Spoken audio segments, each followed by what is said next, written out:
Hello friends, welcome to Annie's vlogs. இன்றைக்கி கந்தசஷ்டி விரதம் டே 3. இந்த டே 3 vlogல காலையிலேருந்து நான் என்னென்ன பண்ணேன் அப்படின்ற விஷயந்தான் இந்த வீடியோவில் கவர் பண்ணியிருக்கேன். இப்போது நம்ம கந்த புராணம் 3rd எபிசோட் பார்க்க போகிறோம். கந்த புராணம் 3rd எபிசோட் பார்க்குறதுக்கு முன்னாடி நேற்று எதோடு முடித்தோம் அப்படின்ற ஒரு ஷார்ட்ஸ் மட்டும் பார்த்துட்டு வந்துடலாம். நேற்று முருகன் பிறக்கிறதுக்காக என்ன பண்ண அப்படின்ற ஒரு விஷயத்தை நம்ம பார்த்தோம். கந்தன் எதனால் எந்த ஒரு விஷயம் நிறைய அட்டூழியங்கள் அந்த அசுரர்கள் பண்ணினாலும் சிவன் எல்லாத்தையும் அமைதியாக சிரிச்சுட்டே ஏற்றுக்கிட்டாரு. ஆனால் அவங்க பண்ண கடைசி விஷயம் அவரை ரொம்ப கோவப்படுத்திடுச்சு. அதனால தான் கந்தனை உருவாக்க ஆரம்பித்தார் அப்படின்னு சொல்லிட்டு நம்ம பார்த்தோம். அது என்ன விஷயம் அப்படின்றத எபிசோட் 2ல் பார்த்து தெரிஞ்சுக்கோங்க. இப்போது இன்றைக்கி எபிசோட் 3ல் நம்ம என்ன பார்க்க போகிறோம்னு பார்த்திங்கன்னா, கந்தனோட பிறப்பு, அதுக்கப்புறம் அவரோட படைகள், அவரோட தளபதிகள் இவங்கெல்லாம் எப்படி பிறந்தாங்க அப்படின்ற கதையை தான் நம்ம இன்றைக்கி பார்க்க போகிறோம். ஸோ வாங்க கதைக்குள்ளே போயிடலாம். இது கந்த புராணம் எபிசோட் 3. ஓகே, நேற்று சிவன் கோவப்பட்டார். சிவன் கோவப்பட்டதுனால சரி இதுக்கு மேலே பொறுமையாக இருக்க முடியாது அப்படின்னு சொல்லிட்டு நான் கந்தனை உருவாக்குறேன் அப்படின்னு சொல்லிட்டு அவர் முடிவு பண்ணிடுறாரு. அப்போது அவரோட அந்த கோவத்தினால அவரோட நெற்றிக்கண்ணிலேருந்து நெருப்பு பிளம்பு வெளியில் வருது. அந்த நெருப்பு பிளம்பு 6 தீப்பொறிகளாக மாறி ஒரு அழகான உருவமாக நிற்கிது. தீப்பொறி உருவமாக நிற்கிது. அந்த தீப்பொறியோட அனல் தாங்க முடியாமல் தேவர்கள் தூரமாக ஓடுறாங்க. சிவனோட அந்த நெற்றிக்கண்லேருந்து பிறந்த அனலை பார்வதியாலேயே தாங்க முடியல. பார்வதியும் தெரிச்சு ஓடுறாங்க. ஓகேவா? அப்படி இருந்தது. அந்த நெருப்பு பிளம்புகளை குழந்தையாக மாறி நாங்கள் எப்படி இவங்களை வளர்க்குறது, இவ்வளோ அனலோடு இருக்காங்களே அப்படின்னு சொல்லிட்டு தேவர்கள் கேட்கும்போது அவங்க நினைக்கிறது சிவன் புரிஞ்சுக்கிறாரு.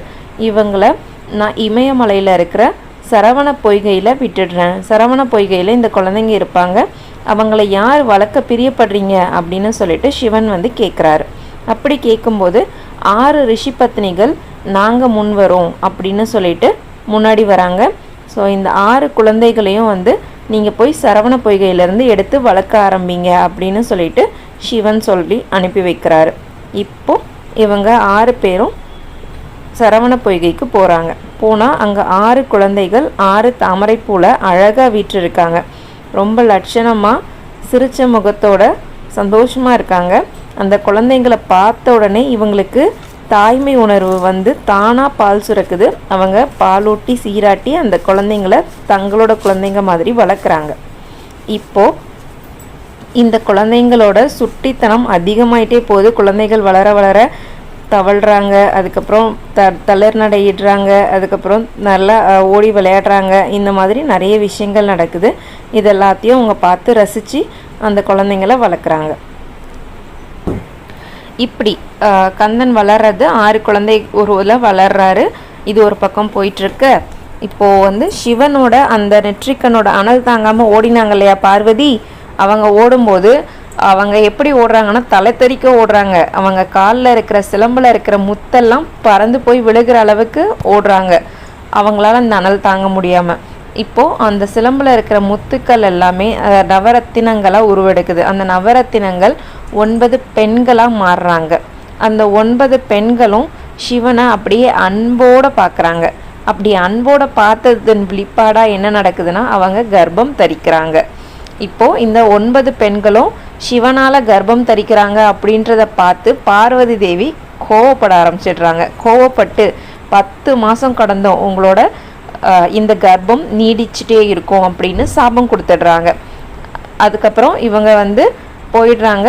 இந்த நவகன்னிகளுக்கும் நவ ரத்தினங்களுக்கும் 9 பெண்களாக பேர் வச்சு நவரத்தினங்களோட பேர் வச்சு சிவபெருமான் அழைக்கிறாரு. அதுக்கப்புறம் நீங்கள் கவலைப்படாதீங்க, நீங்கள் நவகாளிகளாக மாறி பார்வதிக்கு உதவிக்கா இருங்க அப்படின்னு சொல்லிட்டு சிவன் சொல்லி அனுப்புகிறாரு. இவங்களோட கர்ப்பம் காலம் போய்கிட்டே இருக்குது. 10 மாதம் ஆயிடுச்சு. 10 மாதம் ஆகியும் குழந்தை பிறக்கலை.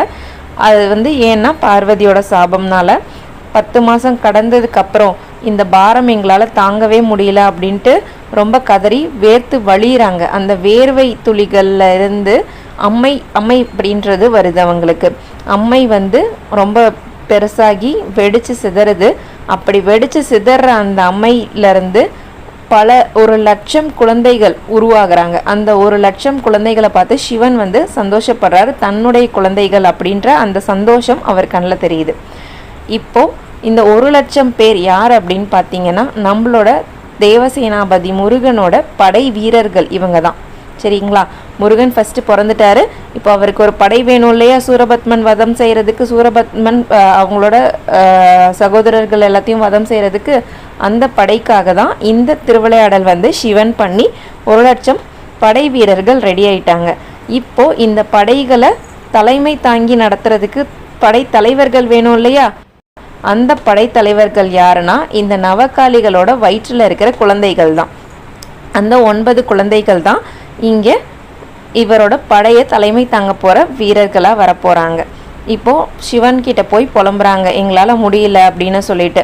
பார்வதி வந்து சந்தோஷமாக இருக்கிற நேரமாக பார்த்து நீங்கள் போய் அவங்கக்கிட்ட கேளுங்க, கண்டிப்பாக உங்களுக்கு சாப விமோச்சனம் அவங்களால மட்டும்தான் கொடுக்க முடியும்னு சிவன் சொல்லி அனுப்பிடுறாரு. சரின்னு இந்த நவகாளிகளும் பார்வதி கிட்ட போகிறாங்க. நாங்கள் செஞ்சது தப்பு தான், எங்களை மன்னிச்சிடுங்க அப்படின்னு சொல்லிட்டு. இது வந்து சிவன் என்ன சொல்லி அனுப்பியிருப்பாருன்னா, ஒரு ஆண் வந்து பெண் மேலே தவறாக மையல் கொள்றதும் தப்பு தான், வேற ஒரு பெண் மேலே தன் மனைவி இருக்கும்போது வேற ஒரு பெண்ணை பார்த்து மையல் கொள்றதும் தப்பு தான். அதே மாதிரி ஒரு பெண்ணும் கல்யாணமான ஆண்னு தெரிஞ்சும் அவன் மேலே மையல் கொள்வது தப்பு தான். அந்த தப்புக்கான தண்டனையை தான் இப்போ நீங்கள் அனுபவிச்சுட்ருக்கீங்க. உங்களுக்கான சாப விமோச்சனத்தை பார்வதியால் மட்டும்தான் கொடுக்க முடியும், போய் நீங்கள் பார்வதிக்கிட்டே கேளுங்க அப்படின்னு சொல்லிட்டு அனுப்பிடுறாரு. அதுக்கப்புறம் தான் பார்வதி வந்து சந்தோஷமாக இருக்கிற நேரமாக பார்த்து நம்மளோட கோரிக்கையை வைக்கலாம் அப்படின்னு நவகாளிகள் வெயிட் பண்ணிகிட்ருக்காங்க. அவங்க வந்து முருகன் வளர்றதை பார்த்து சந்தோஷமாக பார்த்து ரசிச்சுட்டு இருக்கும்போது அவங்க கிட்ட போய் கேட்குறாங்க, இந்த மாதிரி எங்களுக்கு சாப விமோச்சனம் கொடுங்க அப்படின்னு சொல்லிட்டு. காளிக்கு திரும்ப கோவம் வந்துடுது, பார்வதிக்கு திரும்ப கோவம் வந்துடுது. ஆனால் சிவன் வந்து கூட இருந்து அவங்க வந்து உன்னோட மகனோட படைத்தலைவர்களை சுமந்துட்டுருக்காங்க, அவங்களுக்கு நீ சாப விமோச்சனம் கொடுத்தாதான் நம்ம குழந்தையோட படைக்கு தலைவர்கள் இருப்பாங்க அப்படின்னு சொல்லிட்டு அந்த படைத்தலைவர்களை உருவாக்குறதுக்கு தான் நான் இப்படி ஒரு திருவிளையாடலை பண்ணேன், அதனால் நீ அவங்கள மன்னிச்சிரு பார்வதி அப்படின்னு சிவன் சொல்கிறாரு. அதனால் சிவன் சொன்னது கேட்டு பார்வதியும் அவங்கள மன்னிச்சிடுறாங்க. அவங்க கர்வகாலம் முடிஞ்சு குழந்தைகள் 9 பேர் பிறக்கிறாங்க. அந்த 9 பேரில் தலை சிறந்த வீரர் யாருன்னு பார்த்தீங்கன்னா வீரபாகு. இந்த வீரபாகு தான் வந்து எல்லா விஷயத்துலேயும் முதன்மையானவராக இருப்பார். வீரத்தில் அந்த 9 பேரில் வீரத்தில் சிறந்து விளங்குறவர் அப்படின்னு பார்த்தோன்னா இந்த வீரபாகு தான். இந்த வீரபாகுவோட பேரை கேட்டாலே எல்லாம் பயந்து ஓடுற அளவுக்கு அப்படி ஒரு வீரதீர சூரன் அப்படின்னு சொல்லலாம் அவரை. ஸோ அவர் தான் வந்து மெயினான படைத்தளபதி, முருகனோட படைத்தளபதியில் முக்கியமானவர் வீரபாகு.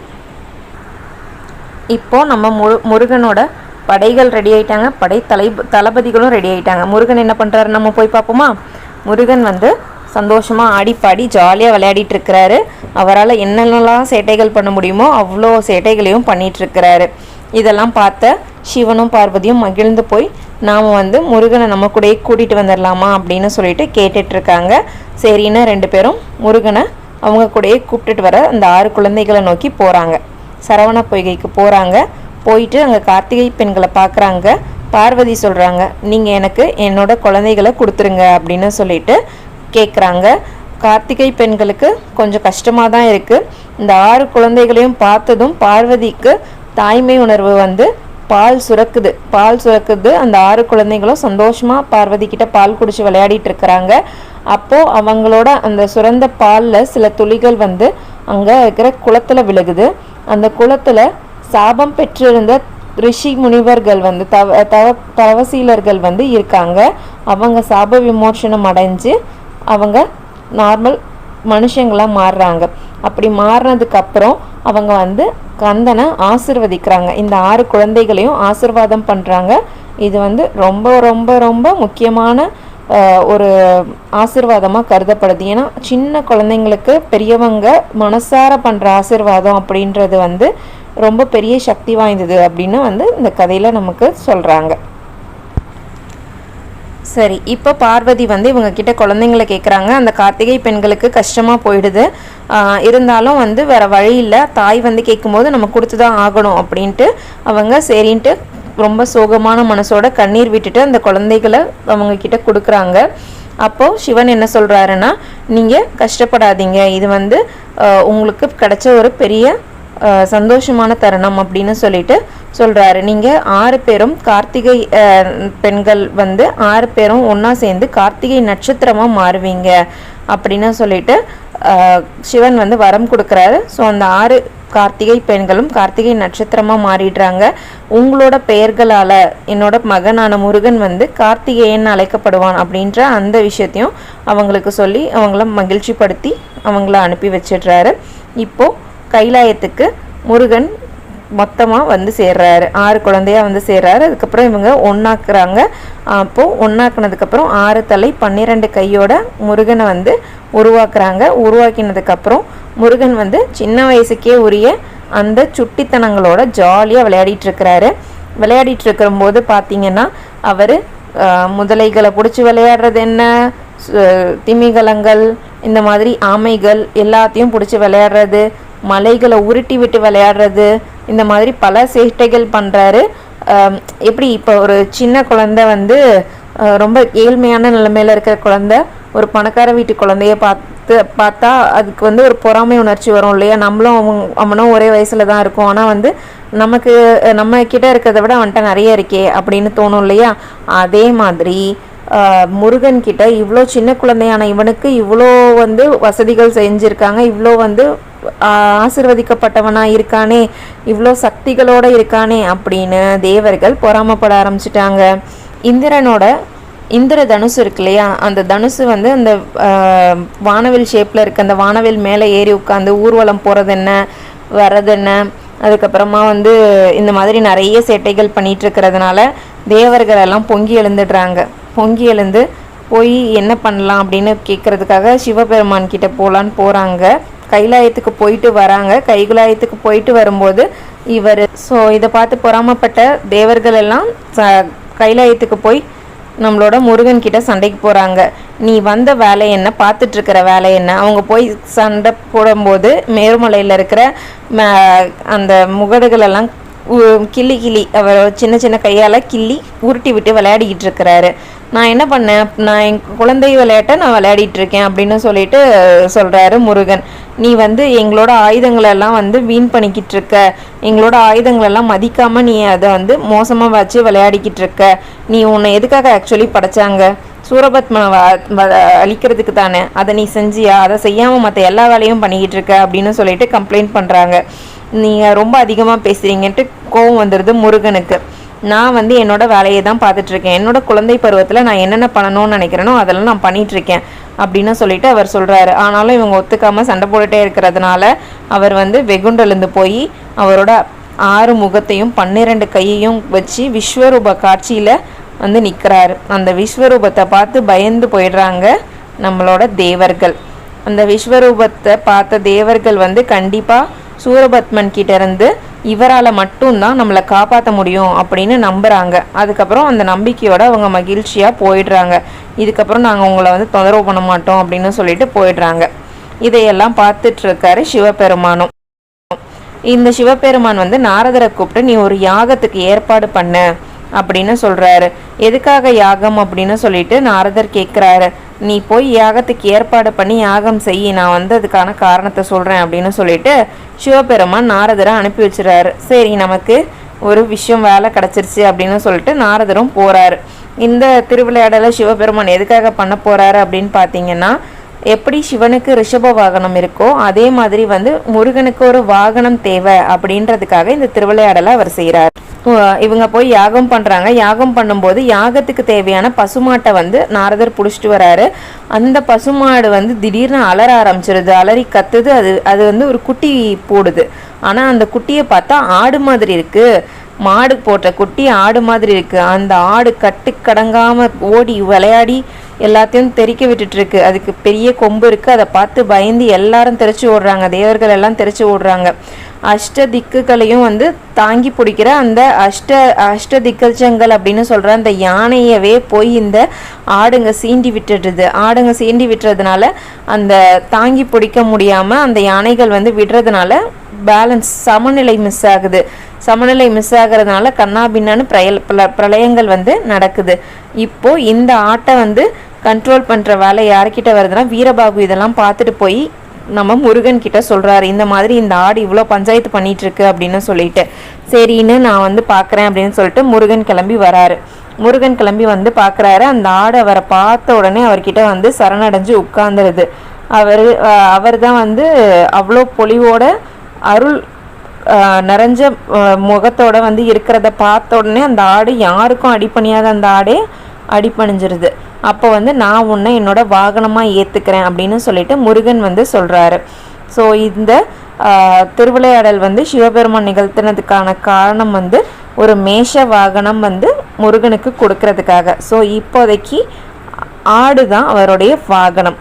இப்போ இந்த ஆடு வந்து பூட்டின தேரை வந்து இழுத்துட்டு போகிறது யாருன்னு பார்த்தீங்க அப்படின்னா வந்து நிறைய தேவர்களெல்லாம் தான் சேர்ந்து இழுத்துட்டு போகிறாங்க. முக்கியமானவர் வாயு பகவான். வாயு பகவான் வந்து காற்றை விட வேகமானது எதுவும் இல்லை இல்லையா, அதனால் வாயு பகவானை அவரோட தேரோட்டியாக செலக்ட் பண்ணுறாரு. அதாவது அவரோட வாகனத்தை செலுத்துறதுக்காக வாயு பகவானை அவர் செலக்ட் பண்ணி வச்சுக்கிறார். இப்படியெல்லாம் முருகன் சந்தோஷமாக அவரோட குழந்தை பருவத்தை என்ஜாய் பண்ணி வளர்ந்துட்டு இருக்கிற ஒரு நாளில் பிரம்மா சிவனை மீட் பண்ணுறதுக்காக கைலாயத்துக்கு வராரு. சிவனை தரிசிச்சுட்டு போகலாம் அப்படின்னு சொல்லிட்டு வராரு. அப்படி வர பார்த்துட்டு அவர் வந்து சிவனை போய் பார்த்துட்டு வந்து முருகன் அங்கே விளையாடிட்டு இருக்கிறாரு. ஆனால் அவரை பார்த்தும் பார்க்காம பிரம்மா கடந்து போயிடுறாரு. உடனே வந்து ஓய் பிரம்மா இங்கே வாங்க அப்படின்னு சொல்லிட்டு முருகன் கூப்பிடுறாரு. என்னை பார்த்துட்டும் பார்க்காத மாதிரி போயிட்டுருக்கீங்க, என்ன நினச்சிட்ருக்கீங்க? எங்கள் வீட்டுக்கு வந்துட்டு யாரோ வந்துட்டு போன மாதிரி வந்துட்டு போகிறீங்க, நான் வந்திருக்கேன் அப்படின்னு ஒரு வார்த்தை கூட என்கிட்ட சொல்லணும்னு தெரியாதா உங்களுக்கு அப்படின்னு சொல்லிட்டு முருகன் அதிகாரமாக கேட்குறாரு. ஐயையோ இவர்கிட்ட மாட்டினா முடிஞ்சோம் நம்ம அப்படின்னு சொல்லிட்டு பிரம்மா வந்து நீங்கள் விளையாடிட்டு இருந்தீங்க, உங்களை டிஸ்டர்ப் பண்ண வேண்டாமே அப்படின்னு சிவபெருமானை பார்க்க வந்து பார்த்துட்டு அப்படியே கிளம்புறேன் அப்படின்னு சொல்லிட்டு சொல்கிறாரு. சரி உங்களுக்கு என்ன வேலை இருக்குது, இப்போ எதுக்கு அவ்வளோ அவசரமாக கிளம்புறீங்க, என்ன கூட பார்க்காம அப்படின்னு சொல்லிட்டு முருகன் கேட்குறாரு. அதுக்கு என்ன சொல்கிறாரு, பிரம்மா நான் படைக்கும் தொழிலை செய்கிறேன், அதனால் படைக்கிற வேலையை நான் தான் பார்த்துட்ருக்கேன் அப்படின்னு ரொம்ப கர்வமாக பெருமிதமாக சொல்கிறாரு பிரம்மா. சரியா, இதை கேட்டுட்டு ஓஹோ அப்படியா நீங்கள் என்ன பண்ணுவீங்க அப்படின்னு சொல்லிட்டு கேட்குறாரு. உங்களோட தொழிலை பற்றி எக்ஸ்பிளைன் பண்ணுங்க அப்படின்னு சொல்லிட்டு விளக்கம் கேட்குறாரு. அப்போது ஓம் அப்படின்ற பிரணவம் தான் எல்லாத்துக்கும் மூல மந்திரம். அந்த பிரணவத்தினால தான் வந்து எல்லா உயிர்களும் பிறக்குது அப்படின்னு சொல்லிட்டு சொல்கிறாரு. அப்போ ஓம் அப்படின்ற பிரணவ மந்திரத்தோட பொருள் சொல்லுங்க அப்படின்னு சொல்லிட்டு பிரம்மா கேட்குறாரு. ஓம் அப்படின்றது நான் தான், பிரம்மன் நான் தான், படைக்கிறவன் நான் தான் அப்படின்னு சொல்லிட்டு ஒரு கர்வமாக அவர் சொல்கிறாரா. அதை கேட்டு ஷாக் ஆகி நீ வந்து பிரணவ மந்திரத்துக்கு உனக்கு பொருளே தெரியல, அதனால் வந்து இதுக்கு மேலே உனக்கு படைக்கிற தொழிலை செய்கிறதுக்கு தகுதியே இல்லை அப்படின்னு சொல்லிட்டு அவரை பிடிச்சி சிறை வச்சிடுறாரு முருகன். ஸோ இப்போ முருகன் கையால் பிரம்மா சிறைப்பட்டு இருக்காரு. இந்த காலத்தில் படைக்கும் தொழிலை யார் சிறப்பாக பண்ணிகிட்ருக்காங்கன்னு பார்த்தீங்கன்னா முருகன் வந்து சிறப்பாக பண்ணிகிட்ருக்கிறாரு. ஸோ படைக்கிற தொழிலையும் முருகன் பண்ணிகிட்ருக்கிறாரு. இதை பார்த்து சிவபெருமான் வந்து சிவபெருமான் கிட்ட போய் தேவர்கள் முறையிடுறாங்க, இந்த மாதிரி வந்து பிரம்மாவை வந்து அடைச்சி வச்சுட்டாங்கன்ட்டு. பிரம்மா வந்து மனசில் நினைக்கிறாரு, என்னை காப்பாற்ற நீங்கள் வரமாட்டிங்களா அப்படின்னு சொல்லிட்டு ஈசனை மனசில் நினைக்கிறாரு. அதுக்கு உடனே சிவபெருமானும் இறங்கி வராரு. இறங்கி வந்து என்ன பண்ணிகிட்ருக்க முருகா அப்படின்னு கேட்குறாரு. நான் வந்து பிரம்மரோட படைக்கும் தொழிலை பண்ணிகிட்ருக்கேன்ப்பா அப்படின்னு அவர் ஹாப்பியாக சொல்கிறாரு. அப்போது என்னாச்சு, பிரம்மரை ஏன் அரெஸ்ட் பண்ணி வச்சுருக்க அப்படின்னு சொல்லிட்டு கேட்கும்போது அவருக்கு ஓம்ன்ற பிரணவ மந்திரத்தோட பொருள் கூட தெரியல, அவர் படைக்கிற தொழிலை செய்கிறதுக்கு தகுதியே இல்லை அப்படின்னு சொல்லிட்டு முருகன் வந்து அவர் நினச்சதை சொல்கிறாரு அப்பா கிட்ட. அப்பா கிட்ட சொல்லும்போது அப்பா பெரியவங்களை இப்படி தான் பேசுவியா, அவர் வயசுக்கு நீ மரியாதை கொடுக்கணும் இல்லையா, இப்படி நீ அவரை சிறை பண்ணி வச்சிருக்கிறது ரொம்ப தப்பு அப்படின்னு சொல்லிட்டு எனக்கும் தான் பிரணவ மந்திரத்தோட அர்த்தம் தெரியாது, அப்போ என்னையும் பிடிச்சி சிறையில் போட்டுருவியா அப்படின்னு சொல்லிட்டு கேட்குறாரு. அப்பாவை பிடிச்சி சிறையில் போட முடியுமா? அதனால் வந்து முருகன் என்ன பண்ணுறாரு, சரிப்பா நீங்கள் என்ன சொல்கிறீங்களோ நான் அதை செய்கிறேன் அப்படின்னு சொன்ன உடனே பிரம்மாவை வந்து முதல்ல விடுவிச்சிரு அப்படின்னு சொல்லிட்டு சிவன் சொல்கிறாரு. சரின்னு பிரம்மாவை இவர் விடுவிச்சிடுறாரு. இப்போது பிரணவ மந்திரத்தோட அர்த்தத்தை எனக்கு சொல்லிக் கொடு அப்படின்னு சொல்லிட்டு சிவன் வந்து எல்லாமே தெரிஞ்சிருந்தாலும் எதுவுமே தெரியாத மாதிரி கேட்குறாரு. எப்படி நம்ம குழந்தைங்க கிட்ட நமக்கு தெரிஞ்சதெல்லாம் குழந்தைங்க சொல்லணும் அப்படின்னு ஆசைப்பட்டு கேட்குறோமோ அதே மாதிரி அவரும் அவரோட குழந்தையான முருகன் கிட்ட அவரோட மல்லை குரலால் அந்த பிரணவ மந்திரத்தோட பொருள் தெரிஞ்சுக்கணும் அப்படின்னு ஆசைப்படுறாரு. அப்போது முருகன் என்ன சொல்கிறாரு அப்படின்னு பார்த்தீங்கன்னா, மந்திரத்தோட சீக்ரெட்டை சொல்லக்கூடாது, அப்படி சொல்கிறத இப்படி உலகத்தில் எல்லாரும் கேட்குற மாதிரி சொல்லக்கூடாது, அது வந்து ரொம்ப ரகசியமான விஷயம், மந்திரங்கள் அப்படின்றது ரொம்ப ரகசியமான விஷயம், அது ரகசியமாக தான் சொல்லணும் அப்படின்ட்டு சொல்லிட்டு சிவனோட காதில் அதோட அர்த்தத்தை சொல்கிறாரு. சிவன் ரொம்ப மகிழ்ந்து போயிடுறாரு. மகிழ்ந்து போயிட்டு இப்போ பிரம்மாவையும் ரிலீஸ் பண்ணியாச்சு. அவரோட வேலையை பார்க்குறதுக்கு போயிடுறாரு. சிவன் போய் பார்வதி கிட்ட அவரோட சந்தோஷத்தை ஷேர் பண்ணிக்கிறாரு. நம்ம பையன் இப்படி எனக்கு பிரணவ மந்திரத்தோட அர்த்தத்தை சொல்லி கொடுத்தான் அப்படின்னு சொல்லிட்டு சந்தோஷப்பட்டுட்டு இருக்கிறாரு. பார்வதியும் போய் அதெல்லாம் பார்த்து சந்தோஷப்பட்டுட்டு இருக்காங்க. இதெல்லாம் பார்த்துட்ருக்கிற வைகுண்டத்துலேருந்து பெருமாளும் இதெல்லாம் பார்த்துட்ருக்காரு. அப்போ என்னோட மருமகனுக்காக நான் ஏதாவது செய்ய வேண்டாமா அப்படின்னு அவர் யோசிக்கிறாரு. அப்போ அவர் யோசிச்சுட்டு அவரோட கண்ணை திறக்கிறாரு. அவரோட கண்ணை திறக்கும்போது 2 கொடி உருவமாக பெண்கள் நிற்கிறாங்க. 2 பெண்கள் தோன்றுறாங்க. ஒருத்தங்க பேர் அமிர்தவல்லி, இன்னொருத்தங்க பேர் சௌந்தரியவல்லி. இவங்க 2 பேரும் எங்களை எதுக்காக படைச்சிருக்கீங்க அப்படின்னு சொல்லிட்டு கேட்குறாங்க. அப்போது திருமால் சொல்கிறாரு, உங்களை நான் முருகனுக்காக படைத்தேன், நீங்கள் போய் அவரோட மனைவியாகிற வேலையை பாருங்கள் அப்படின்னு சொல்லிட்டு அவங்கள அனுப்பி வைக்கிறாரு. அப்போது அவரோட வீரதீர பராக்கிரமங்களெல்லாம் கேட்டு அவங்க மேலே இவங்க 2 பேரும் அமுதவல்லியும் சௌந்தரியவல்லியும் காதல் கொண்டுடுறாங்க. காதல் கொண்ட அந்த பெண்கள் அவங்கள அழகுபடுத்திட்டு போய் முருகன் முன்னாடி நிற்கிறாங்க. முருகன் கண்டுக்கவே இல்லை. அதனால் பூமிக்கு போய் தவம் பண்ணலாம் அப்படின்னு சொல்லிட்டு தவம் பண்ண போயிடுறாங்க.